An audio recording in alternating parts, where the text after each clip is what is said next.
James says, how do you profit from $20 niche edits? Most provide them for $60 to $100 per link, marked up 2 to 3 times. I know that, but I specifically developed my semantic link service with the intent that it would be um, provide higher margin potential for my clients. Why? Because I used white label link building services for my own local SEO agency for most of my local SEO agency career. It wasn't, again, I started my local SEO agency in 2012, and it wasn't until 2022.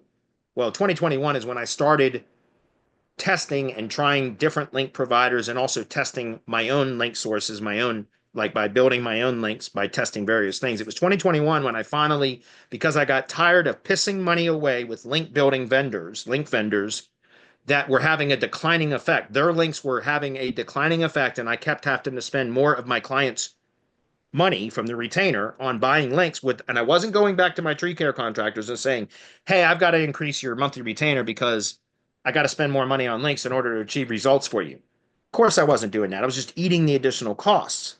And I had to keep buying more and more links in order to achieve the same results because it's not that the quality of the links were declining, it was the effectiveness of them was declining. And that was because I use white label providers and vendors and gig gig providers that set like on the marketplaces and stuff like that to do my links. I didn't build links in house, right?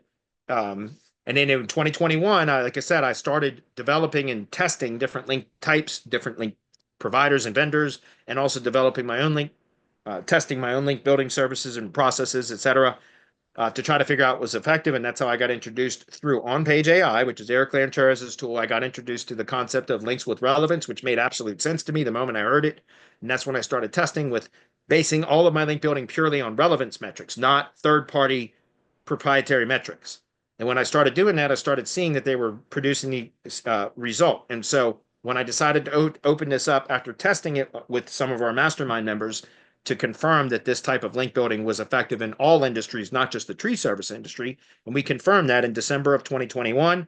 In January of 2022, I launched Semantic Links, and with the intent that I was going to provide significantly lower cost links that were based on relevance, not third-party metrics, so that I could sell them for significantly cheaper, which would allow you guys, the SEOs, the agencies and consultants and freelancers, to have higher margins because you could mark them up more, right? And I did that intentionally, guys, because as an agency owner myself that used white label services, I know how sensitive I was to my profit margins, right? And so I was always looking for ways to reduce my expenses so that I would increase my margins. And so I launched this specifically with the intent of provide my goal when I launched Semantic Links was to run on a 30% profit margin myself.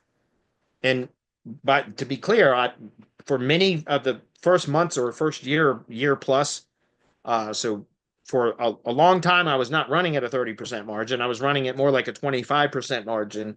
But over the years, we've gotten more efficient now. For 3 years, we've been running this, gotten more efficient in how we build, reduce costs in some places, et cetera. And so now I do run at roughly a 30% margin. And I do that like I still have people that come in and say, hey, as a mastermind member, can I get a discount on your white label services? And I say no, because we run on slim margins as it is, because I did that intentionally. We're a white label service provider, and so we're not going to, take provide discounts for white label services that are already priced good, right? If I had a 40 or 50% margin, something like that, then perhaps there'd be a little bit of wiggle room. But 30% margin is not huge, if that makes sense. And by the way, I encourage people I don't encourage you to sell links to clients a la carte or like as an add-on service because most clients aren't going to understand that. And so you're going to confuse them by trying to sell them an additional service for links. I always recommend that you just build link building costs into the overall retainer, and that becomes a line item on the monthly deliverables essentially. And so I always recommend that, I priced my subscription plans, et cetera, that you should do a minimum markup of 50% on my plans and then include that cost into your overall retainer. So let's say that you had a low to medium competition subscription plan that for a particular client, that's $299 a month, so $300 a month. I would mark that up a minimum $150 to $450 a month as part of that retainer, overall retainer, if that makes sense. And then you don't have to do anything, and you're making 50% margin on a service that is done well by my team and I, if that makes sense. So, again, I recommend a 50% minimum, but I know some people that, they're just trying to get their clients results, so they really don't even mark it up. They just give it to them at cost because they're making their margin elsewhere. If that makes sense, you do it however you want. I'm just giving you some recommendations. Okay. Um, by the way, most of the time people are selling those links for the cost that those prices because what they're selling you on is those third-party proprietary metrics, guys. They're selling you on DRDA and traffic, right? Think about it. And so, by the way, that's what they're doing. Most link sellers are still selling on those metrics. Traffic is a valid signal. That's a valid metric for sure. I'm not disputing that.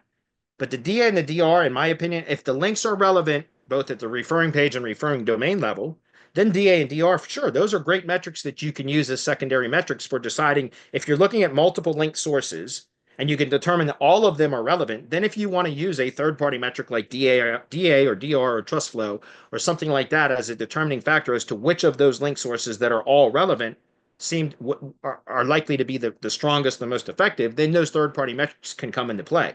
But determine the relevance factor first, really, in my opinion.